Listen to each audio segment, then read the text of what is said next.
اهلا بحضراتكم مره تانية.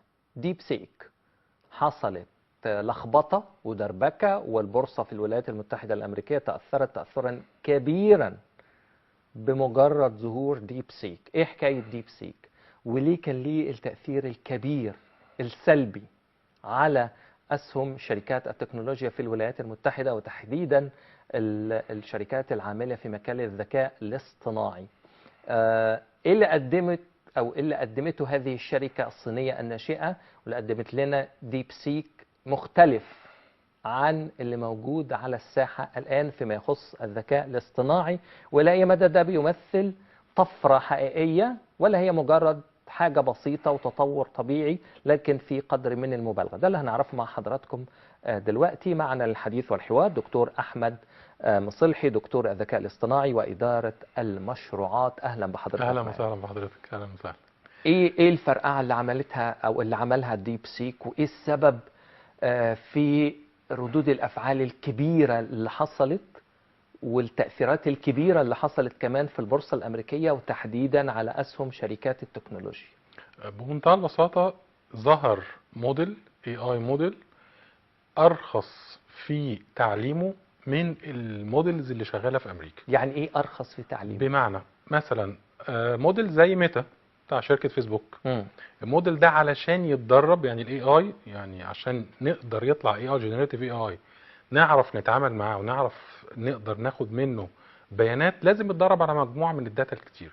يعني إيه يتدرب بس عشان يتدرب اللي نفهم؟ هو ايه، اكنك بالظبط دخلت حد جامعه وابتديت تعلمه، اديته علوم كتيره. تمام. فالعلوم والدراسات اللي هو درسها بتاخد وقت وبتاخد كهرباء وبتاخد طاقه كبيره جدا جدا جدا. فطبعا ده بيؤدي الى تكلفه. ده الانبوت او الداتا اللي انت بتدخلها للذكاء او للموديل دوت. اه فعلشان تعرف تعلمه مظبوط لازم ياخد داتا كتيره جدا جدا جدا، وبالتالي بيستهلك باور كتير جدا جدا وطاقه كبيره جدا جدا. طب ايه اللي عمله بقى ديب سيك؟ ان مثلا اي موديل زي ميتا ده علشان يتدرب ويتعلم ونعرف نشتغل عليه دفع له او كلف 60 مليون دولار. 60 مليون دولار. موقع تاني زي شات جي بي تي ده كلف اكتر من 100 مليون دولار علشان يتدرب. اكنك بالظبط ايه، انا صرفت على ابني 100 مليار عشان يتعلم ويقف على رجليه. عشان يتعلم ويقف على رجليه. ديب سيك 6 مليون دولار. 6 مليون دولار فقط. 10% من ميتا و6% من شات جي بي تي. فبالتالي الناس ايه ده؟ فانت طبعا كمستثمر في البورصه، انا ايه اللي يخليني ادفع في حاجه بتكلف وبتصرف كتير؟ منقل.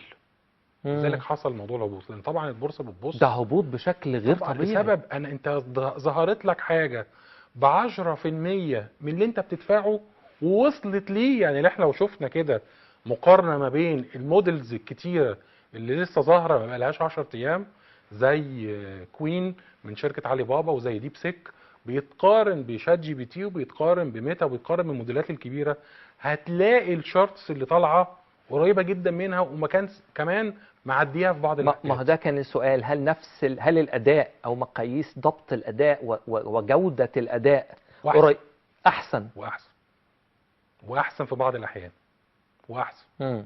فبالتالي انا ايه اللي يخليني اروح بحاجه غاليه لما في حاجه ثانيه ارخص ومفتوحه المصدر كمان؟ اللي هو يعني ايه مفتوحه المصدر؟ عاده الصين تقول لك ايه، احنا خايفين من الصين علشان الداتا والداتا تخرج وي وي وي. لا، هو قدم لك موديل، خده يا باشا حطه عندك في شركتك، سطبه تمام واقفل عليه سكيورتي وابتدي اشتغل عليه. موديل مجانا فري. مجانا فري، ما بتدفعش مقابل. يعني عادة الشركات التكنولوجية لما بتقدم مقفولة المصدر تمام، لا ده مفتوح المصدر، وكمان تقدر تفتح بالظبط كده. بقول لك ايه، شوف انا كمان كاتب الكود ازاي. يعني الاتاحة للدرجة دي ليه؟ هم تانيين اذكياء. ليه؟ ما هو ده السؤال. الصين اذكياء ليه؟ ما انت كل ما تاخد الموديل دوت وتدربه اكتر وتبتدي تجرب عليه، وبعد انت ما بتجرب مثلا انت عملت بيه حاجه ما كانتش موجوده فيه، فبالتالي هتبتدي تنشر والله لو عملنا كذا كذا كذا نقدر نطلع منه، هتحصل تطوير في اوتبوت هيطلع بطريقه كده. فبالتالي فتح ان مش هم بس اللي بيطوروه زي مثلا شركه شات جي بي تي او اوبن اي هي مين اللي بيطوروا؟ الناس اللي جواها. مم. بس هي فيها مثلا اوبن اي اي فيها 4500 واحد شغال، التانيين 200 واحد بس. يعني حتى على مستوى التشغيل كانديفيديوالز او كافراد اوفر واقل. مظبوط. فبالتالي هو بقى ايه؟ طب انا هجيب الناس دي منين؟ انا مش عاوز اصرف. مم. فبالتالي فتح. فانت كل ما هتعمل حاجه تطور فيه، هتنشر ده انا عملت كذا كذا كذا، فهم يستفادوا ان هم يطوروا الموديل للافضل والاحسن. طيب ده معناه ايه في الصراع والحرب التكنولوجية الهائلة والاقتصادية الهائلة اللي متوقع ان هي تكون موجودة خلال الفترة المقبلة، وتحديدا مع تصريحات الرئيس الامريكي دونالد ترامب بفرض تعريفات جمركية على الواردات من الصين قد تصل ل 100%. هل ممكن التعريفات الجمركية تطال أو تطول أو تدخل تحتها تطبيقات للذكاء الاصطناعي والمجالات التكنولوجية، ولا هتبقى بعيدة شوية؟ لا، متهيألي كتعريفات جمركيه تبقى بعيده عن القصه ديت، بس الفكره كلها هي غلطه امريكا جت في ايه؟ مم.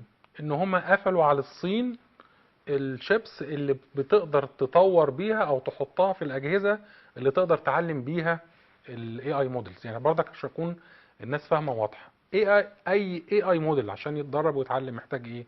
داتا موجوده عند كل الناس، مم. موجوده على الانترنت. ناس تقدر مهندسين يقدروا يبقوا فاهمين الالجوريزم ويعملوا الكودينج وبتاع، ودي موجوده. يعني 38% من الابحاث اللي منشوره في امريكا طالعه من الصينيين. حلو. هتبقى لك مشكله الايه؟ الاجهزه. امريكا عملت ايه؟ طبعا بسيطرتها على على الجزء ده في العالم، منعت عن الصين في اخر سنتين الشيبس دي. لكن الصين هي أكبر مصنع للشيبس، هي بس وتايوان. لا، تايوان اعلى. تايوان تايوان رقم اعلى، واحد والصين رقم اتنين. طيب. فبالتالي التكنولوجي ديت، اما عشان كده مشاكل تايوان جايه من ايه؟ ان الصين عايزه تسيطر عليها عشان تاخد النو هاو بتاع ده، بتاعت مم. الشيبس دي تحديدا. مم. فبالتالي منعت عنها الهاي تكنولوجي في الشيبس اللي ممكن تبتدي تستخدمها وتطور بيها الاي اي موديلز ديت. فالصين بمنتهى البساطه عملت ايه؟ لما انت قفلت عليها، عمل زي بالظبط كده انا جبتك وحطيتك في غابه وحبستك، فانت جعان هتعمل ايه؟ هتصرف بقى. هم اتصرفوا. اه. فبالتالي اكملنا عندهم العامل البشري قوي وفعلا متعلم مظبوط، والداتا موجوده زي ما قلنا. مم. فابتدى يتصرف وابتدى كمان يطلع موديلز بالشيبس الارخص، او نقدر نقول عندها ليفل 2 او اقل في الجوده او اقل في الهاي تكنولوجي، وطلعوا منها. فلذلك الناس متجننه من ايه؟ من اللي حصل ده. انت باقل الامكانيات عملت موديل يقدر يناطحني ويعديني كمان. طيب، هل شركات التكنولوجيا الأمريكية وتحديدا العاملة في مجال الذكاء الاصطناعي، وأعتقد كله بقى متداخل دلوقتي، هل ممكن بشكل أو بآخر تطلب من الرئيس الأمريكي ترامب أو تضغط عليه أو تتواصل معاه، مش عارف الصيغة هتكون إزاي، إنه يعمل نوع من الحجب زي ما حصل لأحد تطبيقات التيك توك مثلا داخل الولايات المتحدة، وفي ضغوط إنه مش هيتم تشغيلها إلا لو تم بيعها لأحد المستثمرين في الولايات المتحدة أو شيء من هذا القبيل؟ هل ممكن ده يحصل للضغط على هذه الشركة الناشئة الصينية اللي خرجت على العالم كله بهذا الإنجاز الكبير اللي اسمه ديب سيك؟ بص اقول لك حاجه، هو اللي هيحصل بطريقه تانية، الا وهو ايه؟ هو اصل بص، هو طلع لك الصين، طلعت لك السر اللي عملوا بيه، فاصبح الموضوع ما بقاش سر الخلطه طلع. فبالتالي انت مش هتعرف تعمل حاجه معاهم. بس ايه اللي ممكن تعمله لو عاوزين يضغطوا عليه؟ ابتدي ركز، بدل ما انت بتصرف الفلوس دي كلها على طريقة في التكنولوجي بتستهلك باور عالي، فبالتالي بتكلف كتير. لا، خلي فيه يحصل نوع من انواع الابتكار، انك تعرف من الاخر كده قلد اللي الصين عملته. ايوه، بس ده اعتقد انه هياخد فتره زمنيه حتى تستطيع الشركات الامريكيه العملاقه ان هي تفكر وتعمل بهذه الطريقه. ما لو ما عملش كده الصين هتسحب السجاده من تحته، لسبب انا دلوقتي انا ايه اللي يخليني. هي لسه هتسحب ولا سحبت خلاص؟ مع الفكره كلها دلوقتي مثلا انا لسه قاري خبر قبل ما يجي في شركه في هولندا وشركه تانية في ايطاليا اعلنت كده اهوت احنا هنعتمد على ديب سيك في الشغل بتاعنا. تاني يوم اسعارهم علت في البورصه. ليه؟ انت كده قلت للمستثمرين انا هبتدي اخد تكنولوجي ارخص وبتديني كفاءة احسن للريزلت اللي باخدها. فبالتالي هم لازم يبتدوا يشتغلوا ويفهموا ايه اللي حصل علشان يعملوا موديلز احسن من وارخص من اللي الصين عملته. لان خلي بالك مشكلة الاي اي في العالم في الطاقة. انت جبت ريسورسز دلوقتي. فهم نجحوا انه يستغلوا الليميتد ريسورسز انه يطلع لك موديل تعرف تعمل بيه شغل كويس جدا جدا من اللي اتصرف عليهم كتير. فبالتالي هي فرصة. هم لو عاوزين يضغطوا ان هم يبتدوا يبتكروا التكنولوجي اللي تعمل موديل ارخص من الصين اللي عملته وتدي ريزلت احسن. طب خلينا نسأل السؤال بشكل آخر.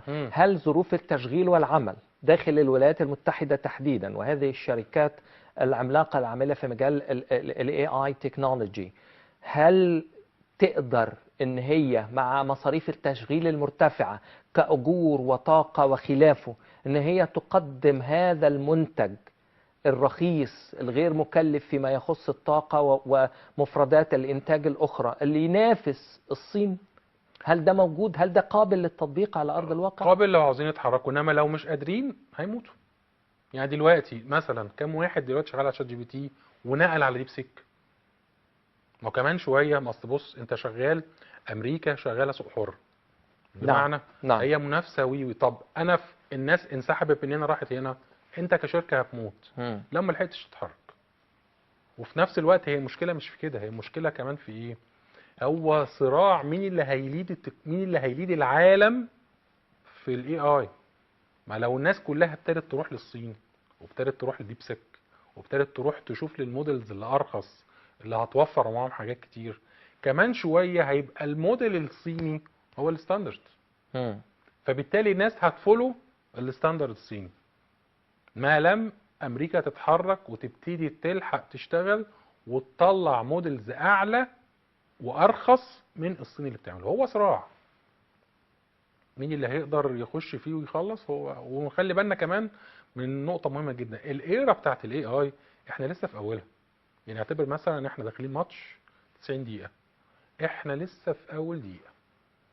احنا لسه في اول دقيقه، بس ده احنا شفنا لسه لسه اللي جاي اكتر. لسه حضرتك دلوقتي انا لسه داخل امبارح بالليل داخل على شات جي بي تي، لسه منزل موديل جديد اسمه او 3. ده واي اوف ثينكينج اعلى واكتر واكبر من او 1. ليه؟ ما خلاص في منافسه. عارف اكنك كنت في حاجه مجهزها، لقيت خلاص انت ايه بتتنافس والسجاده بتتعب من تحتيك، فابتدى يطلع اللي موجود عنده. ليه؟ لان كمان شويه لا الناس هتتحرك هتروح للمنتج الصيني. ما انا اجي لك ليه؟ ما انت غالي. فانا اروح للارخص لان في الاول والاخر ما انا بصرف، وانا جاي لك عشان سواد عيونك ولا علشان حد ارخص واحسن وبيديني نفس الريزلت.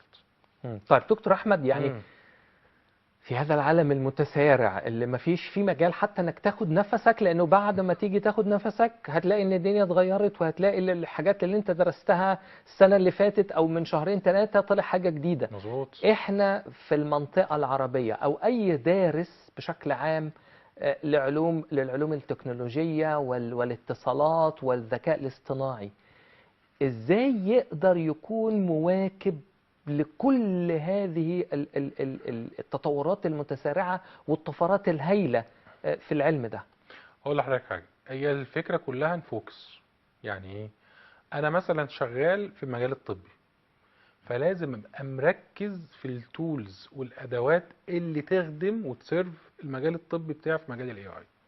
انا شغال انجينيرنج، فلازم افوكس. انا شايف الدنيا رايحه فين كلها از جنرال، بس افوكس لان الفتره اللي جايه مش هتبقى فتره انك بتدي اي اي موديل جنرال زي شات جي بي تي بيتكلم في كل حاجه واي حاجه. الفتره اللي جايه هتبقى فتره، يعني السنه 25 هيبقى التكنولوجي رايحه ناحيه حاجه اسمها الايجنتس. اللي هو يعني ايه؟ انا جايب ايجنت او جايب وكيل اي اي يشتغل يفهم انا بشتغل في ايه ويعرف انا بعمل ايه ويساعدني في شغلي ويبقى مركز في الشغل اللي انا بعمله ومركز في العلوم اللي تفيد الشغل اللي انا بعمله. مم. فهي الفكره كلها يبقى فوكس. الموضوع اكثر تخصصيه. ايوه. فبالتالي هتلاقي ايجنت اتش ار، ايجنت مذيع، ايجنت يعني حتى هتلاقوا حضرتك لو تفتكر طلع دلوقتي بالفعل. طلع بالفعل في تجارب طلعت وابتدت اه موجوده. اه تمام. فدلوقتي حتى دلوقتي انت ممكن هتلاقي مش ايجنت كمان، ممكن تعمل حاجه اسمها كلون. يعني لما اي ما يكون في علماء في الارض وفي الدنيا ممكن تعمل نسخه منه اي اي موجود، مم. بحيث تساله. ويقال ان ايلون ماسك عامل في حتى انا يعني عاوز الناس التطور او الفكره دي. اه الفكره دي موجوده. لو حتى في اه ناس ممكن تخش على اليوتيوب تدور على فيديو لواحد اسمه ريد هوفمان. ريد هوفمان ده اللي عمل اللينكد ان. مم. ده من الناس الكتاب الكبار جدا جدا طبعا اللي في مجال التكنولوجي. علم الاي اي كل الكتب بتاعته وكل النو هاو بتاعه وكل التوكس وكل البودكاست اللي طلعها، وفي الاخر عمل الاي اي، عمل له افاتار وابتدى يتكلم معاه. فتخيل بقى هو بيكلم الاي اي والاي اي بيكلمه نص صوره. يعني حتى هنبص على الفيديو مم. نلاقي الصورتين شبه بعض، بيكلم نفسه. كأنه بيكلم. بس بقى ففي سؤال من ضمن الاسئله، هي كانت انترفيو حلوه جدا، نقدر نقول لقاء تحدي. ساله قال له انت ولا انا؟ فقال له انا طبعا الاي اي. قال له انا ليه؟ فقال له ليه؟ قال له انا عارفك وخدت الداتا بتاعتك وخدت الفيديوهات بتاعتك وخدت النولج بتاعتك كلها، بجانب اني عارف علوم الارض كلها، بجانب مم. اني بتكلم لغات كتير، بجانب ان انا السرعه بتاعتي اسرع في الرد، فبالتالي انا احسن منك. بس ده شيء مرعب يا دكتور احمد. بص هو يعني ده هياخدنا للسؤال اللي دايما بنسأله. فكرة طبعا التطور مطلوب، لكن في تطور بيبقى مرعب، وفي طفرات بتحصل بتبقى مرعبة. لما نفكر في اللي احنا بنقوله ده، يعني ده قد يكون فيلم احنا اتفرجنا عليه من 20 سنة او مظبوط 30 سنة. مظبوط. لما كان الذكاء الاصطناعي او الكمبيوتر قدر ان هو يطور نفسه ويعتمد على نفسه في اتخاذ القرارات، لدرجة انه بدأ يتحدى الانسان. وفي مرحلة ما من الافلام دي، من هذه النوعية من الافلام، قدر انه حتى يتغلب على الانسان ويبقى هو الحاكم او المسيطر او المدير. اعتقد ان احنا ممكن نشوف ده على ارض بص على الواقع. حاجه، اللي احنا المرحله اللي احنا فيها ديت اسمها او الستيج اللي احنا فيها ديت اسمها نارو اي اي، اللي هو ايه؟ ذكاء موجود بس لا يرقى الى الذكاء البشري. المرحله اللي جايه اللي لسه ما وصلناهاش، هي لسه سيره لحد دلوقتي، لسه نظريات. مرحله اللي هي بيتقال عليها جنرال اي اي، اللي هو زيه زي البشر. المرحله الاخطر اللي حضرتك بتتكلم عليها اسمها سوبر انتليجنس اي اي. اعتقد هي بدات لا لا لا لا يعني لسه فكره الاي اي او الموديل اللي حضرتك بتقول عنه، انه بيقدر يطور من نفسه ويصل في مرحله ما لاتخاذ قرارات، ويصل في مرحله ما انه انك ممكن تطلب منه شيء او تديله اوردر، فهو لا، شايف ان هذا الاوردر ليس في الصالح، او هو ليه وجهه نظر اخرى، فيقوم باتخاذ رأيه هو أو بتبني رأيه هو. أعتقد إن في انت لحد دلوقتي قادر تكنترول عليه. انما هي المشكله لو هو بقى اذكى، او لحد دلوقتي الاي اي لسه ما وصلش للذكاء البشري. هي المشكله انه لو تعدى مم. فبقى عامل زي اكنه ايه. فتخيل لحضرتك مثلا احنا مثلا قاعدين كده اهوت وشايف نمل ماشي حواليك، بمنتهى البساطه ده جاي حد يأذيك، فانت ايه؟ مم. هتخلص منه. نعم. الاي اي مشكلته لو بقى فعلا تعدى البشر، ممكن ساعتها يوصل ويكون فعلا معاه الامكانيه انه يقدر يخلص مننا ساعتها. ليه؟ شايف البشر بيتخانقوا مع بعض، بيعملوا حروب مع بعض، في تنافس بالضرورة بينهم. يخلص. هو لو قرر إنه Limitation. يطفي النور على العالم كله، هيطفي. هيطفي النور. لو ممكن قرر يطفي. إن حركة الطيران ما ممكن تبقاش موجودة، هيعمل. مش ممكن كده؟ مش ده ممكن وارد؟ ممكن وارد. لو قرر إن مش ما فيش مية هتطلع، فما فيش اللي احنا مية. بنشوفه في الافلام ممكن يتحقق، بس هو لسه عمل على ارض الواقع. لسه قدامه أيام. لسه شويه. لا لسه والله شويه، ممكن مش بعيد. الموضوع فعلا على قد ما هو، يعني احنا بنضحك او واخدينه انه طرفه، لكن فعلا الموضوع خطير. والموضوع فعلا على قد ما هو مفيد للإنسانية ومفيد للبشرية، ان هذا التطور الهائل اكيد هو خدمة للبشرية والخدمة للامكانيات اللي ممكن تكون متاحة في مجالات عديدة. لكن على الجانب الاخر لازم نفكر ايه اللي ممكن يحصل لو الامور خرجت عن السيطرة. على كل حال دكتور أحمد مصلحي، دكتور الذكاء الاصطناعي وإدارة المشروعات، شكرا جزيلا. شكرا لحضرتك. شكرا لحضرتك. شكرا لحضراتكم. ألقاكم الأسبوع القادم وحلقة جديدة وأمريكا بالمصري. حتى نلتقي في رعاية الله.